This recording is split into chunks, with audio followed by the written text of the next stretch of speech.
Shalom, pessoal. Shalom, amigos do Israel no Caminho. Eu, Adriana Lanhada de Alencar, hoje tenho o prazer de dividir a tela com a Zilda Zivian. Shalom, Zilda. Shalom, Adriana, shalom, espectadores do nosso canal Israel no Caminho. Hoje nós temos o estudo, não é? E uma análise sobre a festa de Purim. Então, é algo assim muito especial, né, nesse momento de estar junto com a Adriana e fazermos essa gravação, esse vídeo para vocês. Verdade, esperamos que vocês gostem, que vocês possam acompanhar. Purim, nesse ano de 5.785. Para começar, eu queria dizer que Purim é uma festa que ela não está descrita em Levítico 23. Então, no Levítico 23, a gente vê Deus falando do Shabat, Deus falando de Pêssar, Deus falando da festa de tabernáculos, mas o Purim não está lá. Mas no livro de Purim, tá que a gente tem que todo ano comemorar no dia 14 do mês de Adar. E o que que será que aconteceu nessa época? Muito bem, existia na Pérsia, né, um reino, e Esther virou rainha, né? E Esther era judia. Só que, primeiramente, ela não revelou que ela era do povo judeu. E o marido dela nada sabia sobre isso. Mas a gente vendo a história de Esther no livro aliás, de Purim, no livro de Esther da Bíblia, a gente vê que surge uma pessoa chamada Ramã, que se levanta para fazer uma conspiração e quer exterminar o povo judeu. Zilda, é estranho, né? Parece que assim, em todas as épocas, a gente vê pessoas, o antissemitismo levantando-se, né? Então, tivemos lá atrás o faraó, no Egito, escravizando o povo judeu, a gente vê Ramã, a gente vê hoje o Hamas, a gente viu Hitler no século passado, enfim, então sempre alguém se levantando para destruir o povo judeu. Mas o nosso Deus está sempre protegendo o nosso povo.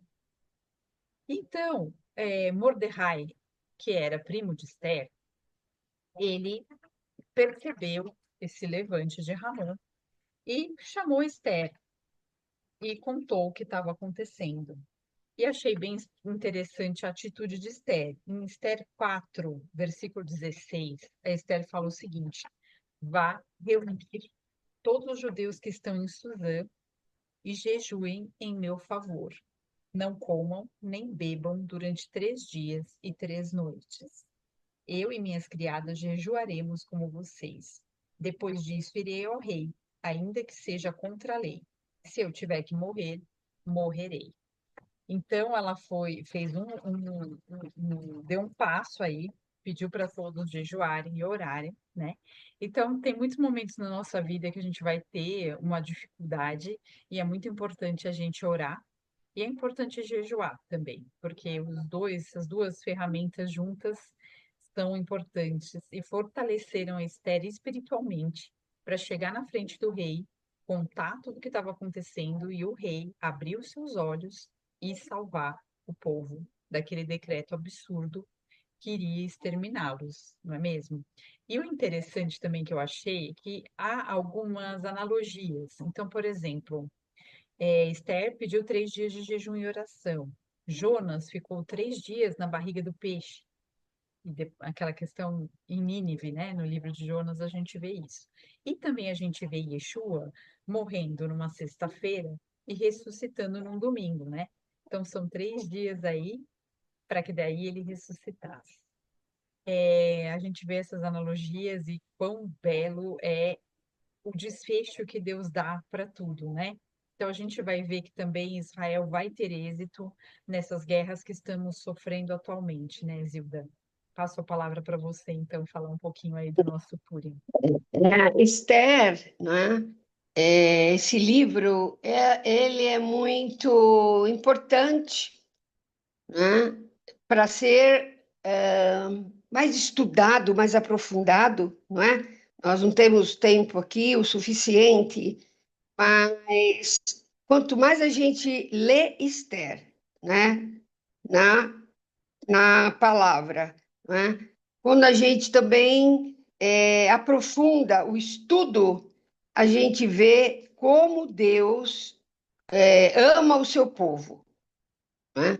O Senhor nunca abandonou o seu povo, mesmo em situações tão controversas, tão difíceis, porque eles estavam vivendo fora de Israel, não é? Porque isso foi numa fase de exílio, né? Então, é, a Esther também se preparou, não é? Para ser a escolhida do rei. Dentre tantas mulheres, ela era a mais bela, não é? Mas ela já tinha uma graça, algo especial, um plano de Deus sobre a vida dela, não é? E o seu primo, Mordecai, a despertou para o plano e o propósito de Deus sobre a vida dela, naquela situação, naquele contexto do povo de Deus, dos judeus, não é? Então, isso é muito interessante, como sempre o Senhor tem pessoas específicas que ele chama para situações de perseguição, de, de, de confronto, de afronta para o povo judeu, não é? Então, ao longo da história, não é? Esther, como Mordecai, o Mordecai, ele é um personagem específico desse momento, não é? Desse momento, mas isso sempre se repetiu na história do povo, né? Então, voltando um pouquinho para Esther, tentando fixar um pouquinho mais no conteúdo, a gente vê que a importância do jejum, não é? Ela se preparou enquanto já rainha, não é? Para que ativasse essa graça que o Senhor já tinha colocado na vida dela, né? E ela pôde explicar e se posicionar, não é? Em busca de uma vitória, de um livramento para o povo dela, que ela também não podia também se identificar como judia. A partir até então, nessa situação, não é? Isso foi revelado muito depois. Né? Então, foi a proteção, a graça, a misericórdia, o propósito, o plano de Deus, né? Sobre a vida de Esther. E a gente vai ver que houve, ele ouviu, entendeu, não é? E ficou indignado com tudo que estava sendo armado, né? Para destruir o povo. Né? Então, isso é muito bonito ver como o Senhor atua, opera, não é? E isso sempre que a gente tiver em situações difíceis e complicadas, não é? A gente tem que se colocar, né, prostrado, não é? Buscando ao Senhor, porque Ele, além de dar a estratégia, não é? A submissão, porque todas as batalhas, todas as situações estavam sendo para a honra e glória dele, né? E a maneira como a gente passa, de maneira adequada, não é? Como o Senhor quer, segundo a vontade de Deus, a vitória é certa, é certa, tá? Então, em Esther 9, não é? Ele fala da vitória dos judeus, que no 13º dia do 12º mês, o mês de Adar, entraria em vigor o decreto do rei. Naquele dia, os inimigos dos judeus esperavam vencê-los, mas aconteceu o contrário. Os judeus dominaram aqueles que os odiavam, reunindo-se em suas cidades em todas as províncias do rei Xerxes para atacar os que buscavam a sua destruição. Ninguém conseguia resistir-lhes, porque todos os povos estavam com medo deles. Então, esse versículo, essa passagem do versículo 9, não é? Ele conta em detalhes, não é? Todo o mover de Deus para o povo a adquirir a vitória. E ainda toda essa passagem, nós temos a comemoração do Purim, que fala em Ester 9:18, que os judeus de Suzã tinham se reunido no 13º e no 14º dias, e no 15º eles descansaram, e dele fizeram um dia de festa e de alegria. Por isso, os judeus que vivem em vilas e povoados comemoram o 14º dia do mês de Adar como dia de festa e de alegria, um dia de troca de presentes.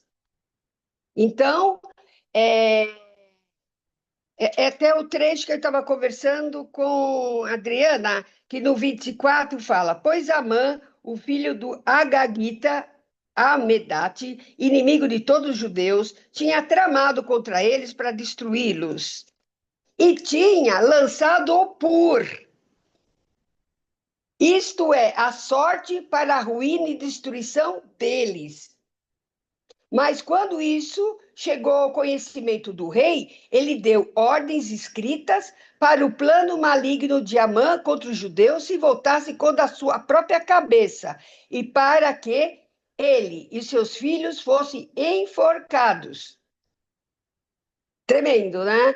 Por isso aqueles dias foram chamados Purim, da palavra pur, considerando tudo que estava escrito nessa carta, o que tinham visto e que tinham acontecido.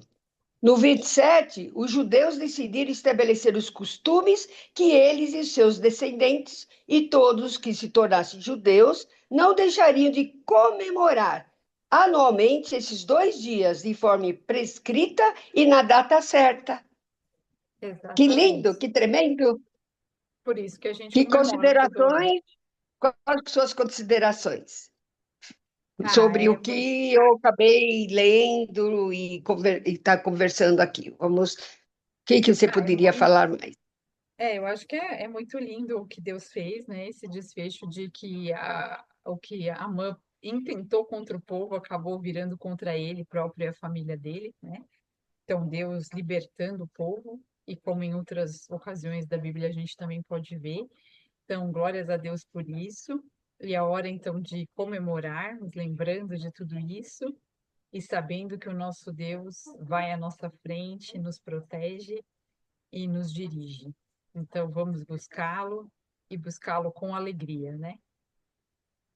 Acho que é isso. E eu gostaria de dizer que essa festa, ela provê uma maravilhosa maneira de ensinar crianças e adultos sobre os planos de Deus para Israel, Jerusalém e a importância profética do povo judeu nesses últimos dias. Reenfatiza os desejos de Deus por nós, de ficarmos do lado de Israel e do povo judeu, até mesmo custando as nossas próprias vidas, não Verdade, é? Zilda. E a Não gente é? deve orar Porque pelo povo judeu. hoje é, É, a gente revive o livramento de Amã e renovamos a nossa fé, por termos sobrevivido aos Amãs de outros tempos. verdade, né? Todo tempo tem um Amã, mas Deus nos libertando, é isso aí.